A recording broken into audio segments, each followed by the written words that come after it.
Okay, I think we're back, and I need a better background. I'll be working on that while I start to talk.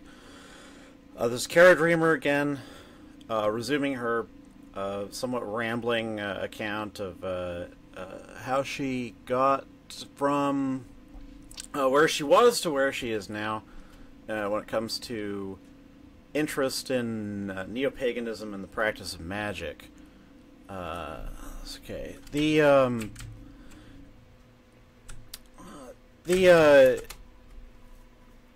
Where did I leave off? I was talking about how after the 90s and doing my classics education, there were a couple of forces acting on me, but the way that influences ended up going was that I got drawn into what we think of as modern paganism, neo-paganism, Wicca, and similar. Like, I scraped the sorry about that. I scraped the surface of the Seattle, Puget Sound pagan community. Like, I can't honestly say that I saw more than like 2% of what was out there. But, well, doing all that stuff, it did satisfy a couple of these curious urges that were in me.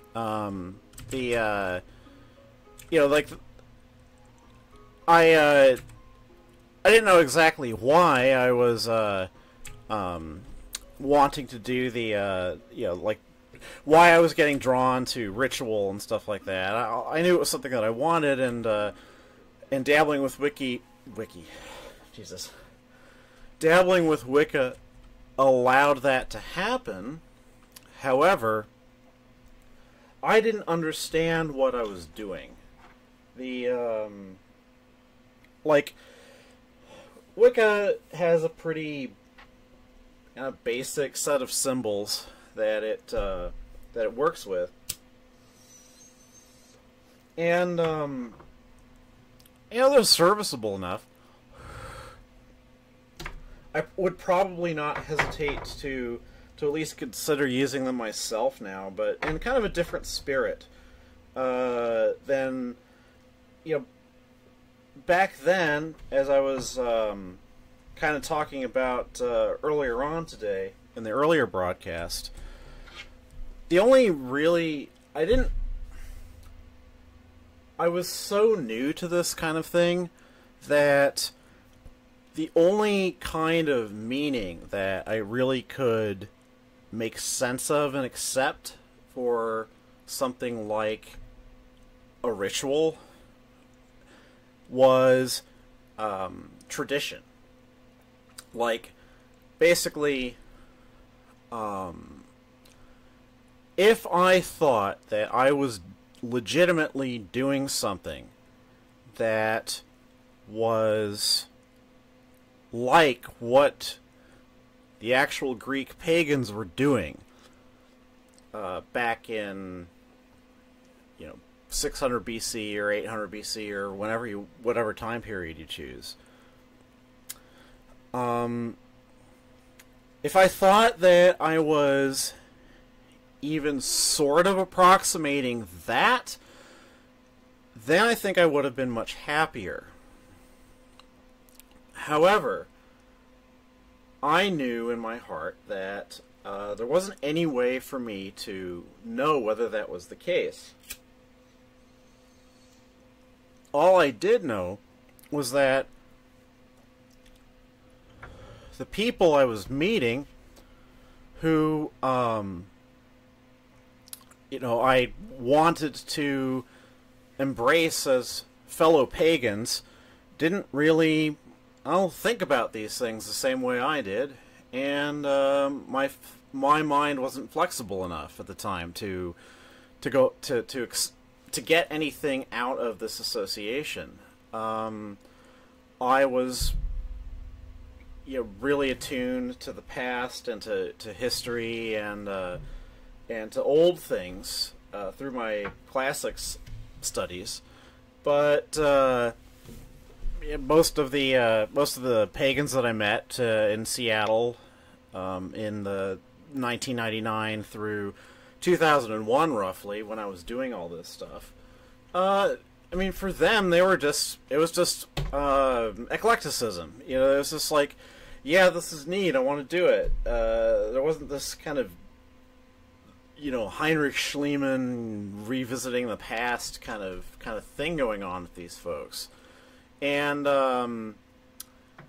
well, so my temperament and their temperament just ended up not matching, and I couldn't figure out how to become that kind of person. And it didn't help that all the while the hardcore rationalist, the science nerd kid who who never really went away, just kind of got a bit more civilized with time, but still that science nerd wasn't going to be happy with the kinds of explanations for magic that we were getting from the neo-pagan community in that time. Like, say magic to me now, and I regard it as much more flexible a word than I regarded it back then. That's probably not good music.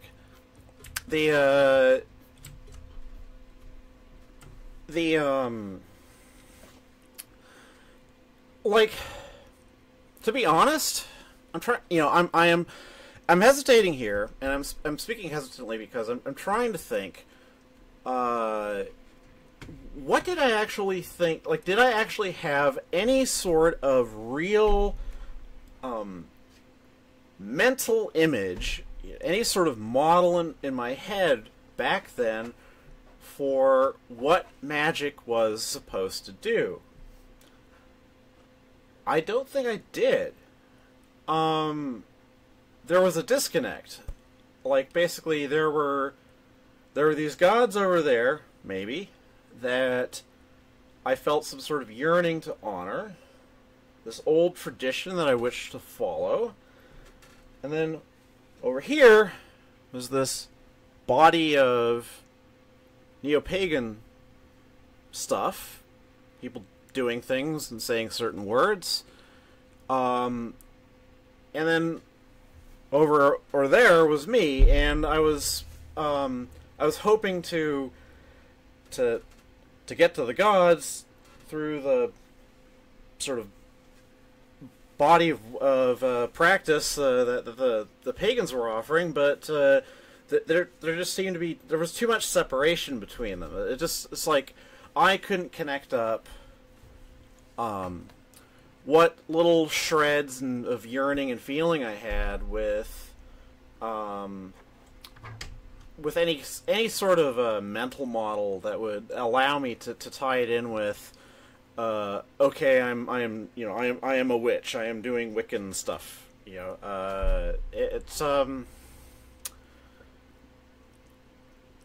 it never worked. And the thing that I had kind of had almost brought up at the end of the last session that I'll bring up now, the event that sort of brought all of this into focus was this Eleusinian Mysteries revival that was put on by the Aquarian Tabernacle Church. And I'll actually, I'm going to, I can bring it up here, I think. Let's see here. Spring Mysteries Festival. Yeah, it's something they still do. And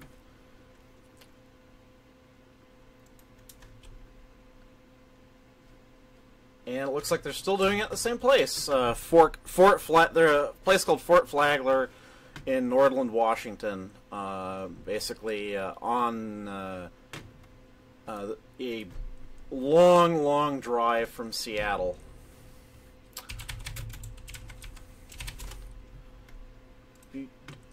Doot. And doot. Doot. Doot. Doot. Doot.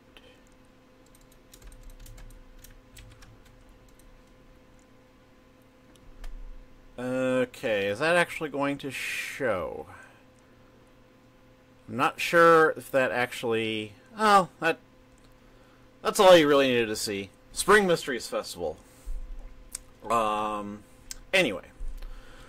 So, this claimed to be, in some sense, a revival of the Eleusinian Mysteries. Now, let me say something a little about the real Eleusinian Mysteries, what little we know of them, because we don't actually know all that much. The mystery cults of Greece were a kind of class of religious practice that became very popular in the Hellenistic period. So basically, after Greek civilization was in its long fall, basically after the brief flowering of Athens, and into the period of where Rome had conquered Greece, and there were a number of mystery cults, and the thing that all of these religious practices, or sort of particular religious, God, I'm trying to think of, I can't think of the word. So basically, the common feature that all of these mystery cults had was that each cult centered around some one figure who was thought to, in some way, represent the promise of rebirth. And often that was expressed as through people from mythology who had descended to the underworld and come back. So there was, for example, a cult of Orpheus, because Orpheus made a descent into the underworld and came back.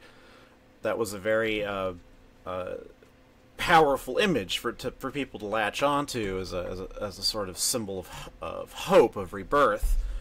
And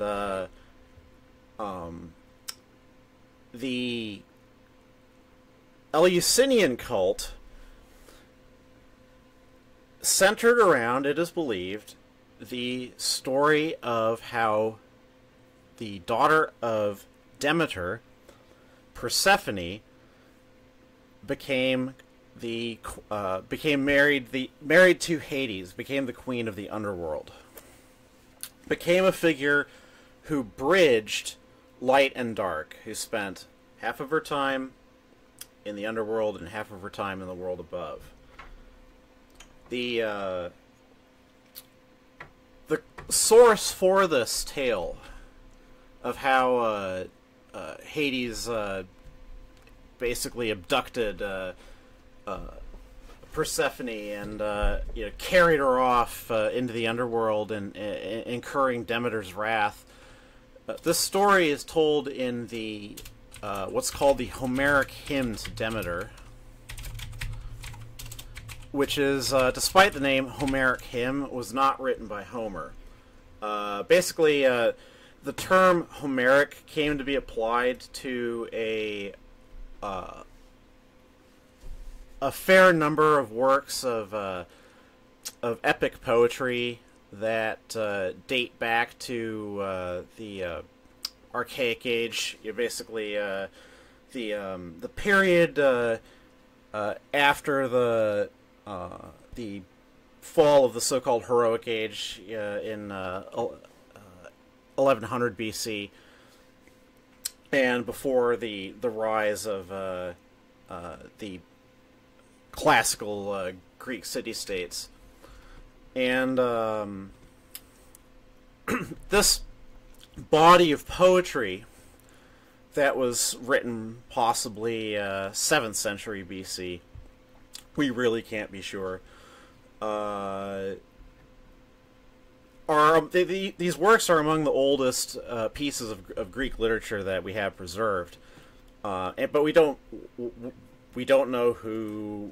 We'll never know who wrote them. So they just kind of got attributed to a more or less made up Homeric school or something like that. Like that explains why these things are all called the Homeric hymns. In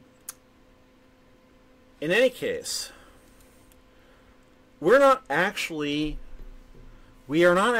sure how the Eleusinian Mysteries celebrated this mythological occurrence, because, again, like all of the mystery cults, they had this in common. All the celebrants of the Eleusinian Mysteries were bound to total and complete secrecy, and this oath was taken very seriously. And so seriously that basically not a lot of information has come down to us about what the Eleusinian Mysteries were actually like on the inside. We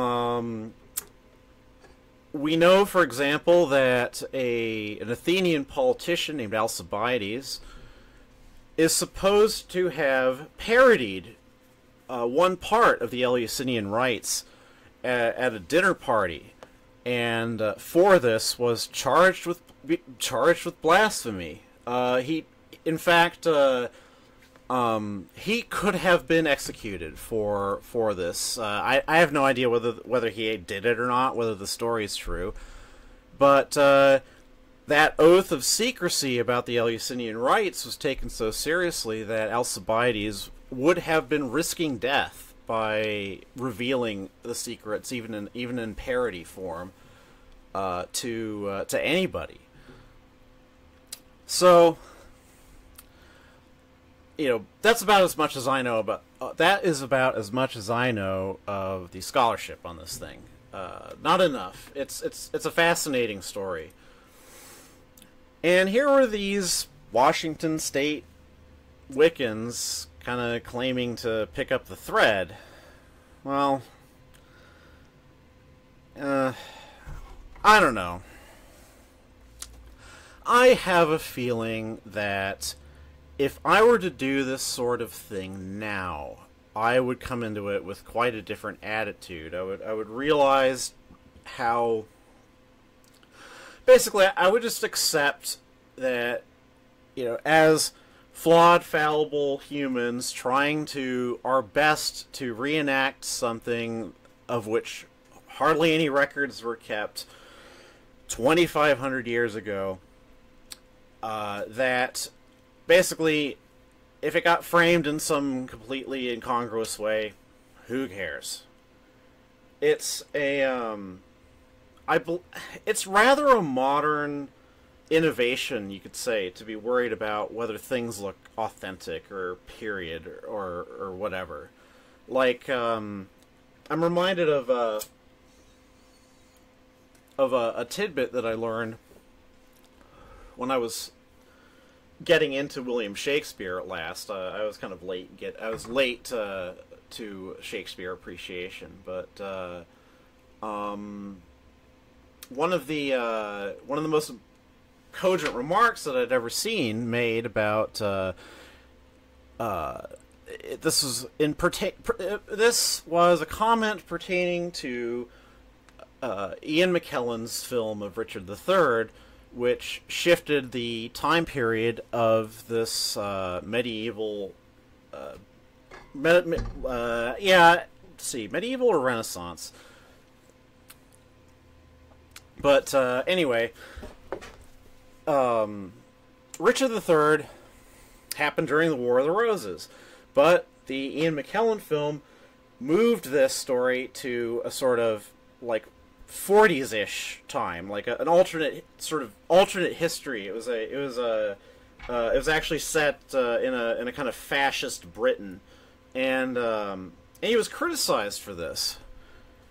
He and all the other people who made and produced the film, and I don't know if it was, I can't remember now at this distance whether what I'm about to say was something that McKellen himself said or just one of his defenders, but the comment was that back, if the play, like basically, remember that when the play was actually performed, they would have performed it in Elizabethan dress, which would not have matched the events of the time, because the play is not set during Elizabethan England. It's set a couple hundred years before. So, basically,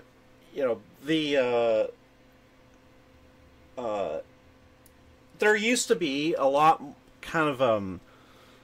used to have a lot more flexibility about accepting a framing of a story that looks out of period or incongruous. A lot more, I think that used to be accepted a lot more easily.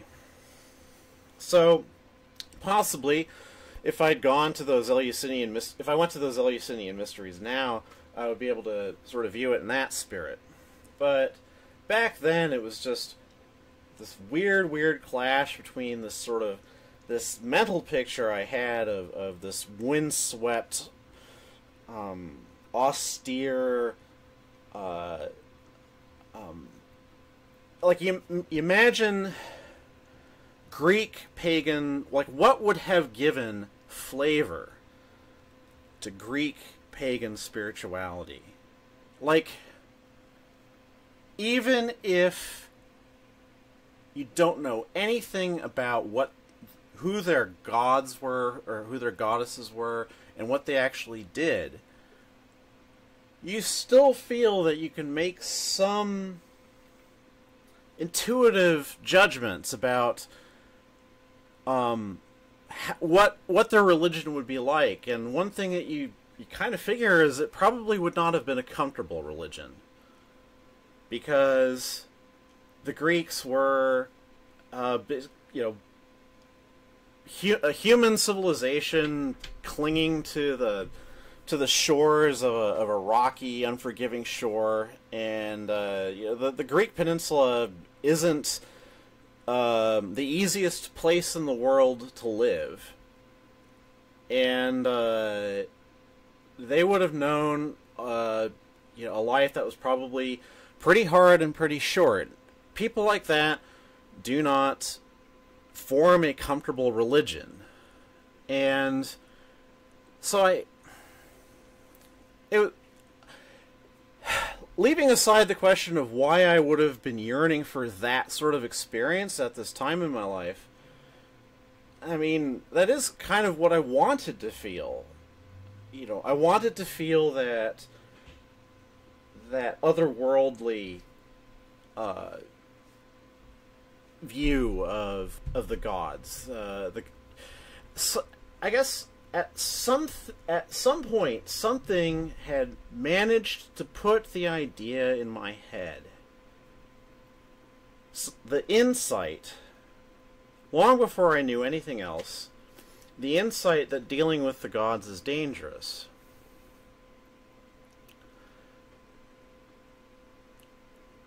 That's something that shines through certainly in a number of the stories that I studied in classics, like Cassandra, for example.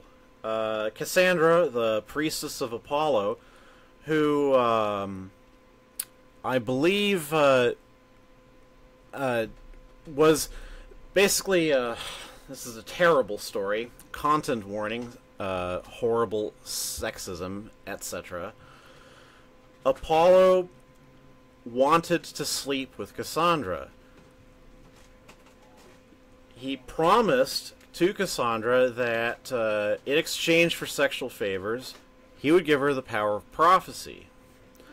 And he decided to give the gift first, but she refused to have sex with him.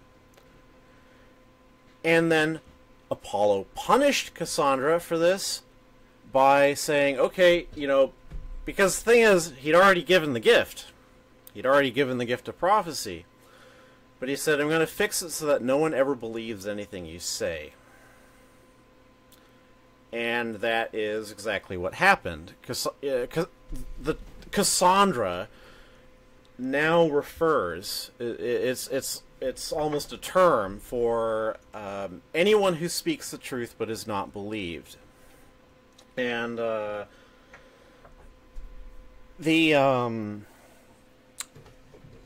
that's a story that shows something about what dealing with a real God, what dealing with Apollo is like. Because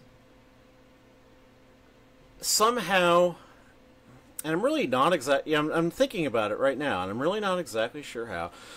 Somehow that idea that just because the gods were powerful didn't mean that you could trust them, was that idea got put into my head pretty early. Even a whiff of it comes through in C.S. Lewis and with Aslan. He's not a tame lion. This is jumping ahead in the story a little bit, but I have to interject that I really wish that I'd kind of taken more note of the fact that I thought Aslan was cool, but Jesus didn't do shit for me during the sort of Christian dabbling phase. Like, I should have paid more attention to the fact that all the Christian stuff I read just didn't do a thing for me. It was just all limp and dead. But Aslan was like, yeah, like I could dig Aslan, and I should have taken some note of that and maybe thought, yeah, you're a furry at least. But hindsight 2020, etc. So here I was with this notion that the religion that I wanted, the paganism that I wanted, needed to have a sense of austerity and of danger to it even, was not something that I was going to get out of this Aquarian Tabernacle Church religious festival. Because one of the features of neo-paganism is that it tends to be pretty safe. I'm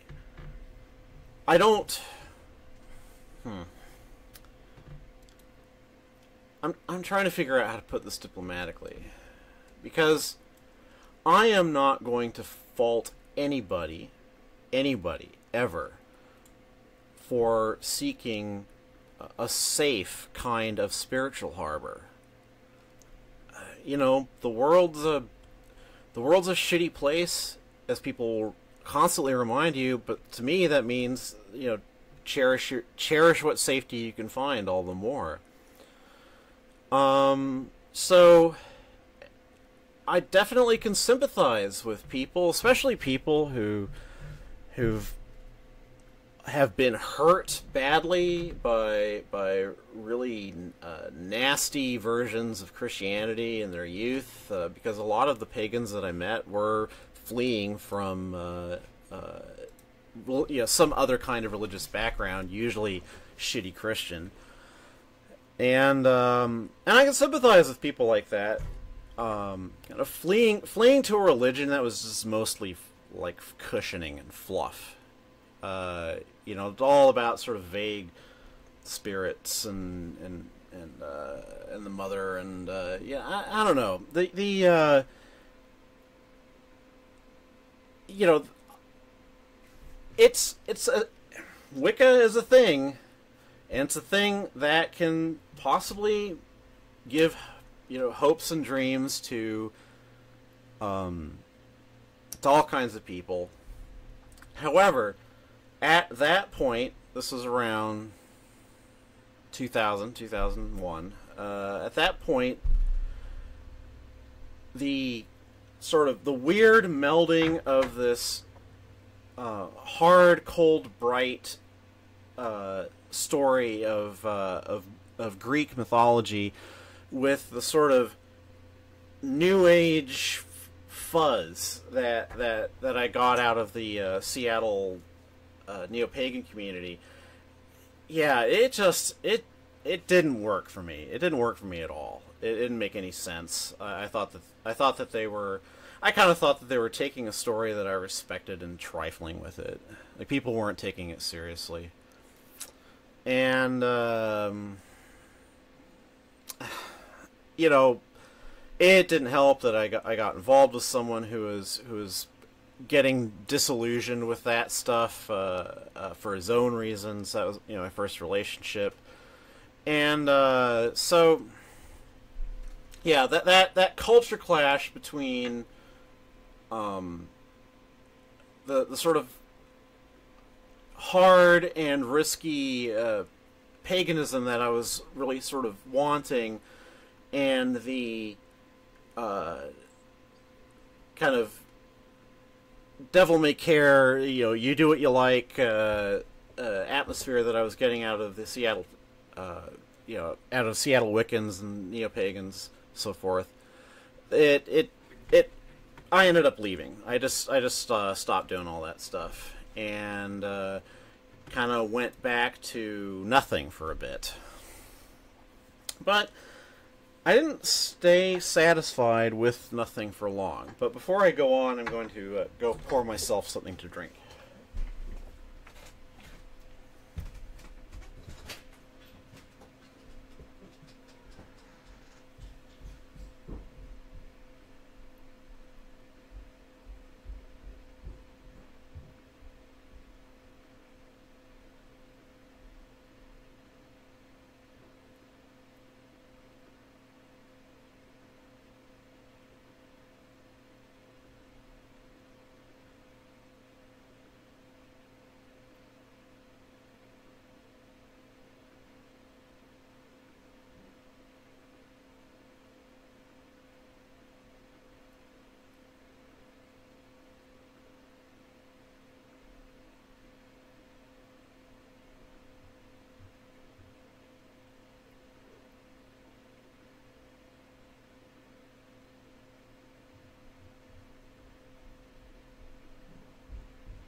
Okay. I'm not gonna go on for too much longer. I think I might speak for another 20 or so minutes. I do have to go to work tomorrow. Oh, I've already broadcast once. Excuse me. But, kind of figured I wanted to cover at least a little more ground. So, I brought the story up to my disillusionment with the neo-pagan community in Seattle, and how that was connected with this would-be Eleusinian Mysteries Festival in particular.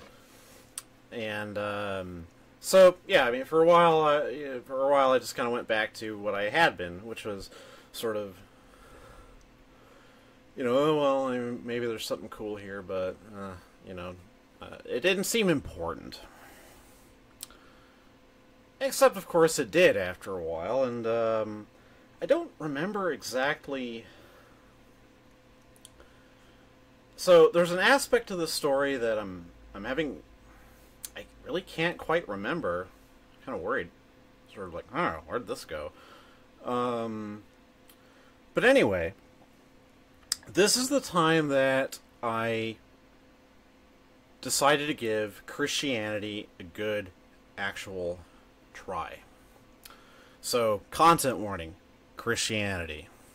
That's probably mostly what I'm going to talk about in the last 20-25 minutes. So, I talked a bit in earlier talks about how I had been drawn closer to the Christian orbit by the writings of C.S. Lewis, and how I felt like if he saw himself as an evolved pagan, basically saw converting to Christianity as a natural consequence of his grounding in the world of classical paganism, and that's something that Lewis and Tolkien asserted, that Christianity was basically the true inheritor of the classical tradition. Then, maybe then that was the way for me to go. I mean, so again, I was going back to my classics roots, but kind of getting a different thing out of it. And, I mean, there was definitely a lot to help that along. I mean, heck, all my actual classics professors seem to be like, old altar boys. Being ex-Catholic kind of came with. I've joked that it's part of the uniform of being a classics professor. But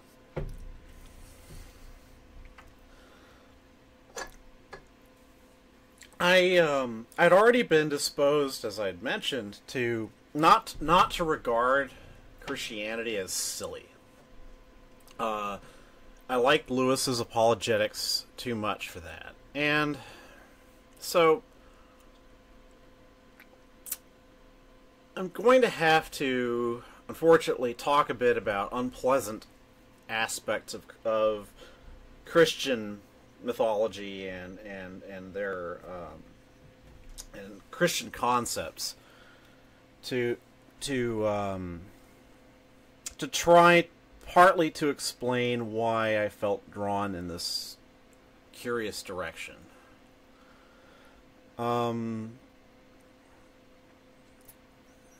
Leaving aside the fact that whatever my influences, direct influences in life had been, like, yes, my parents were irreligious, and most of my friends were irreligious. I didn't have any friends that I could think of who were openly Christian.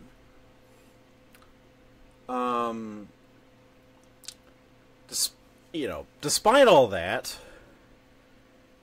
our American society is heavily, Christo-normative, or I don't know how to put it, but it's Christianity has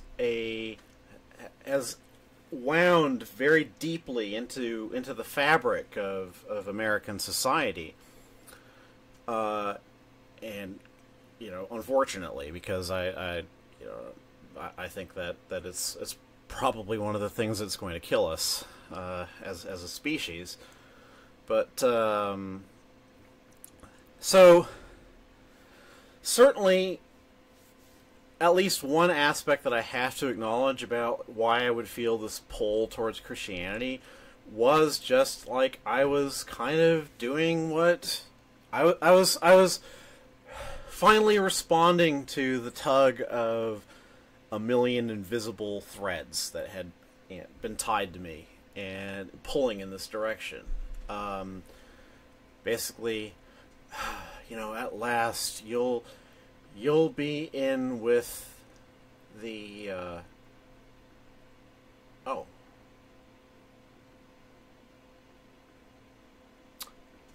Sorry. All right, I was distracted by something. Anyway,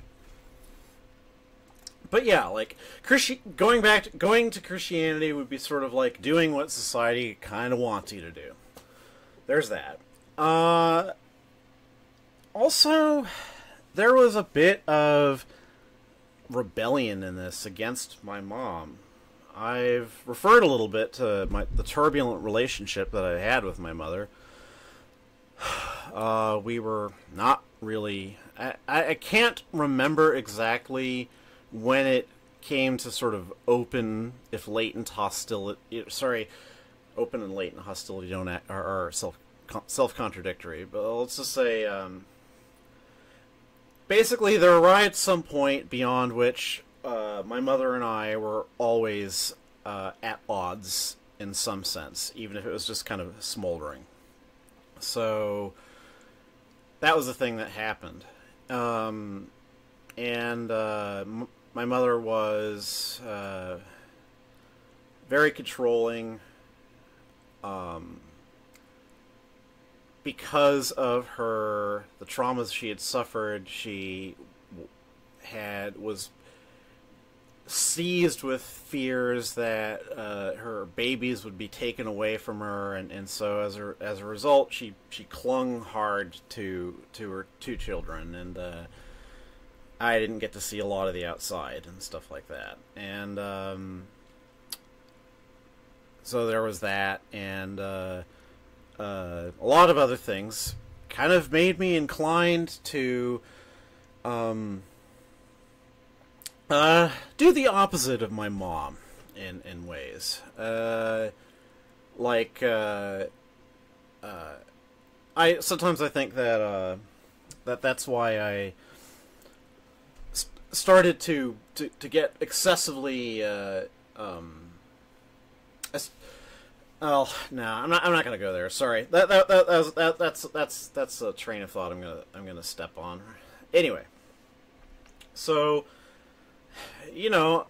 my mom was ex-Catholic. She'd been Catholic down in Chile, where she was from, and I gotta tell you, I'm not gonna repeat it here, but if I knew the story of what had kind of actually gone down in Chile, like before she met my dad, if I'd known all that stuff, I would definitely never have even considered going to a Catholic church, much less becoming a Catholic. But back then, not knowing the context, all I knew is that, my mom once went to a church and then stopped going, like everybody. And it was kind of possible to associate, because my mom was so sort of bitter and and inadvertently hurtful all the time, it was really easy to kind of say, well, that's the thing, she's turned her back on a source of comfort and growth, but I'm not going to make that mistake. I'm going to become a Christian. So anyway, I did a little bit of shopping in this regard, actually. So at some point, I don't remember exactly when, around 2002-ish, I just kind of started aimlessly going to church. But I didn't go to any old church. I first went to there's an Episcopalian church, Capitol Hill. Capitol Hill's the kind of the queer neighborhood in Seattle, and I guess I I intuited that a church in Capitol Hill probably wasn't going to be too nasty about someone who was at least a bit queer as I am. In any case, I went to this Episcopalian church for a while, and kind of went to. After a while, I didn't just go to, some services. I actually went to, a couple workshops and stuff like that. I started to get a bit more... I started to take a little bit of interest in an actual religious community that wasn't the pagan community. And,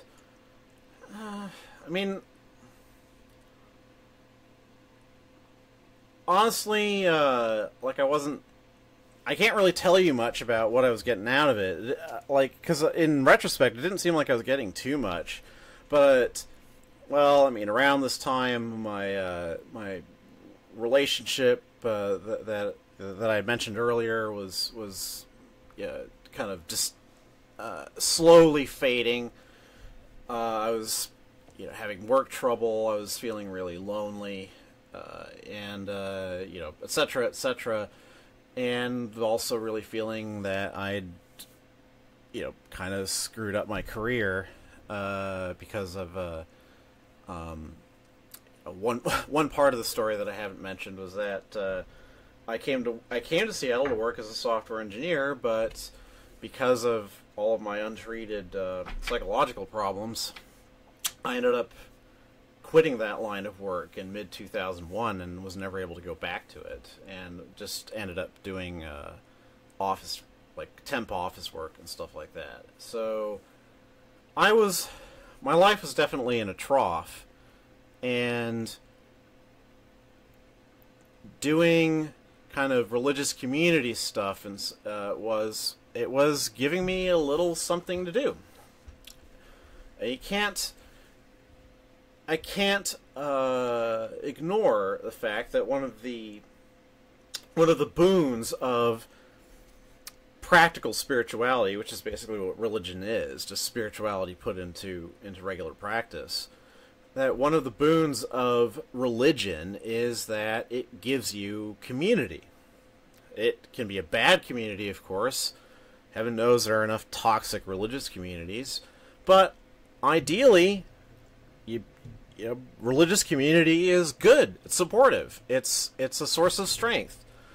That's how we kind of want it to be. That's how it is in idealized in fiction. That's how it is in say the game Night in the Woods, when the first Church of Coalescence, which is a really interesting name and has a really interesting non-Christian symbol, that it is the place where May Borowski is first basically taken to heal before she's even taken to the hospital, as I recall. And the pastor says God is here. That community aspect is it is something that I got a little bit from the Seattle pagan community, but only from. Sorry, pardon me.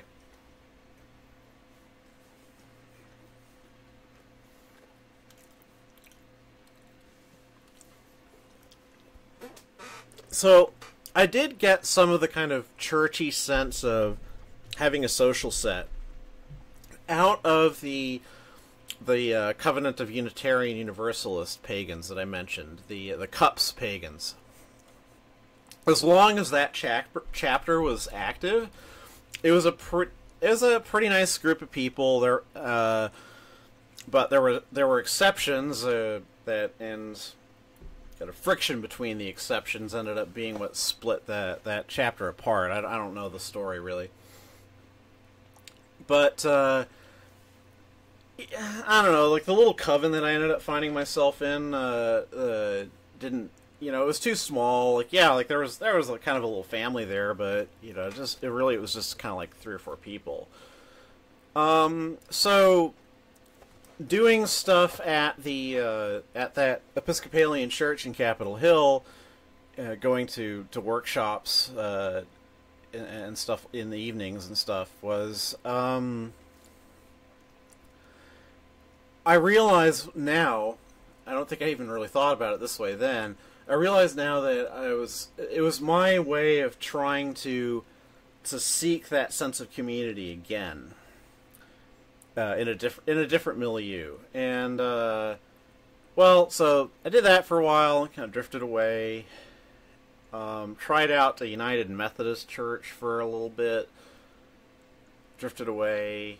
I actually did go to one Universalist Unitarian service. I don't really know too much about Universalist Unitarianism. It seems a little bit like the sort of miscellaneous category, like sort of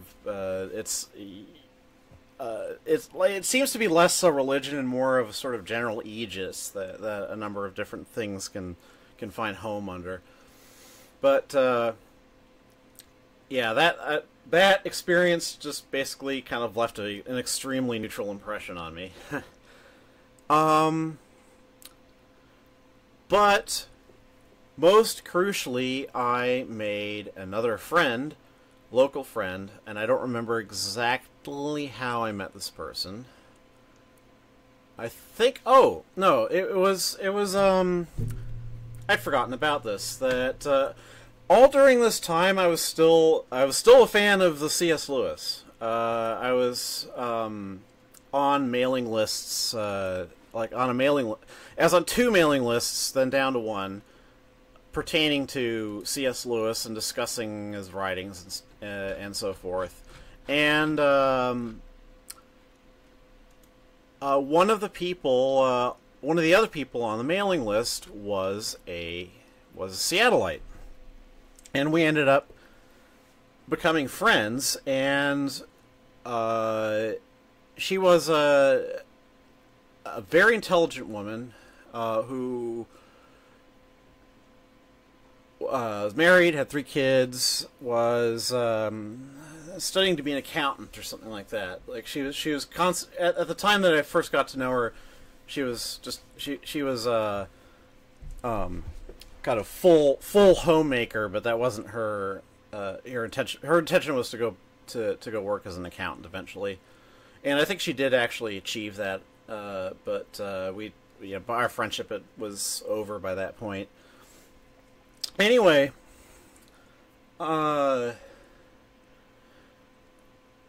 this woman, who was named Mariette, was Catholic. And so I got drawn into specifically the Catholic orbit. And at the time it seemed like a sort of natural occurrence. Like this was sort of, well, of course I was going to be a Catholic, because my mom had been Catholic, and yeah, she left, but I mean, really, I'm just keeping up the tradition. And it made sense as a classic student to be a Catholic, because I already had a bunch of Latin, and it's, and there's also the fact that the more salient fact that the Catholic flavor of Christianity is better informed by it. Sorry, let me start that over.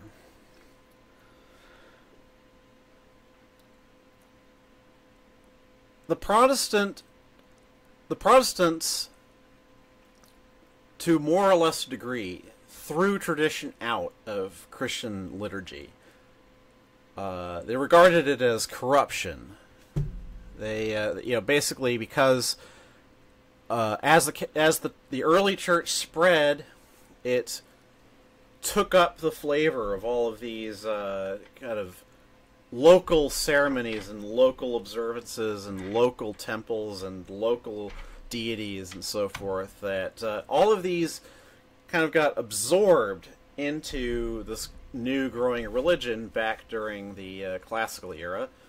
And Catholicism and the Orthodox churches, sort of Greek, Russian, and Serbian and so forth, like, you know, that. So these two major branches of Christianity were,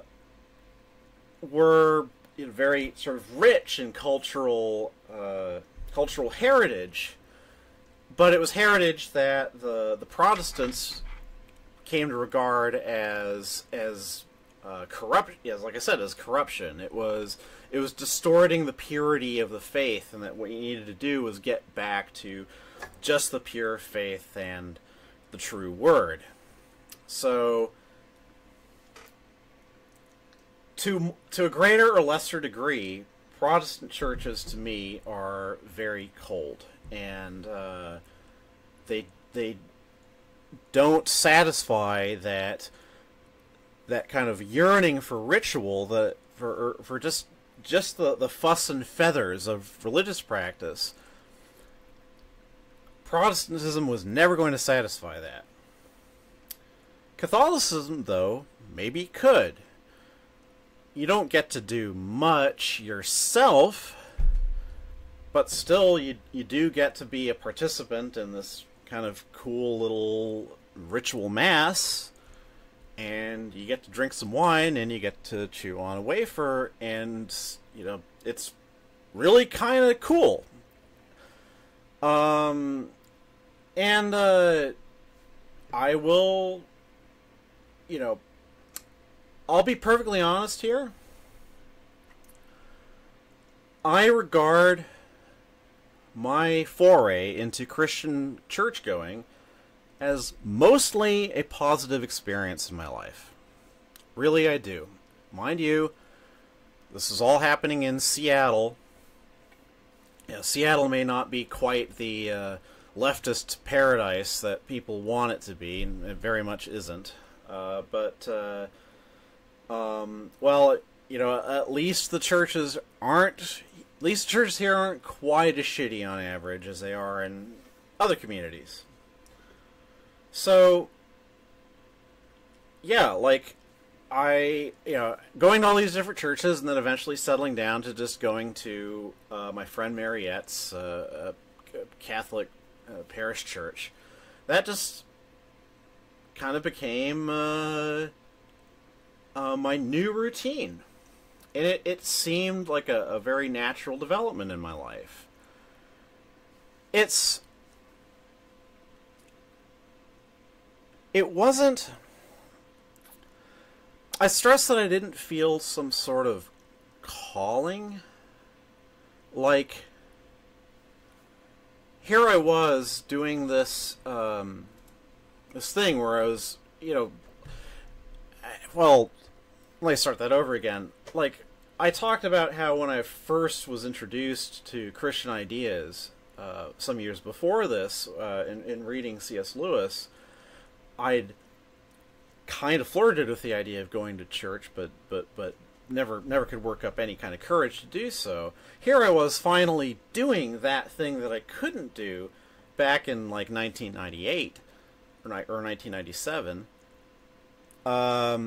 So I mean, that's a pretty dramatic thing, and you'd think that I would have been going into it with a bit more definite sense of spiritual purpose.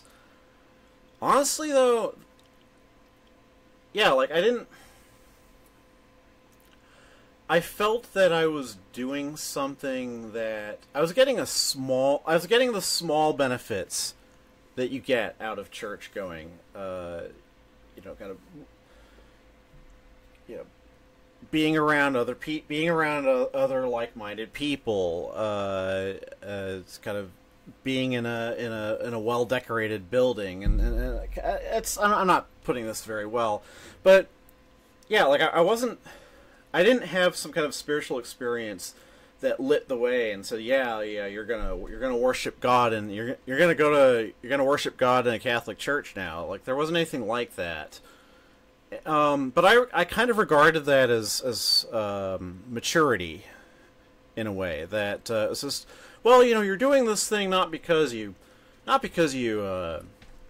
some storm of feeling, but you're doing this because this is a reasonable outlet for your spirituality. It makes sense given your background, and this is something that you can this is something you can believe in, and it sort of holds together logically. And yes, I do actually. I will say this right now. As long as you accept, a very kind of small handful of more or less supernatural, miraculous premises, then, if you accept that, then I find the Christian story to be one that generally, at least it kind of hangs together. I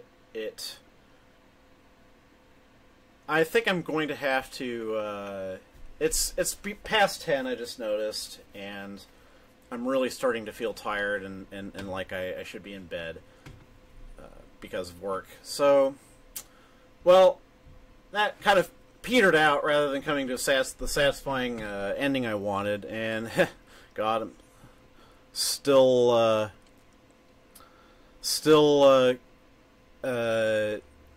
taking my time with this. But anyway. When I return on probably Sunday, I will we'll wrap up talking about what Christianity, like, kind of what I got out of it, what little I got out of it, what I didn't get out of it, and how I went on from there. And anyway, this is Kara Dreamer saying goodnight.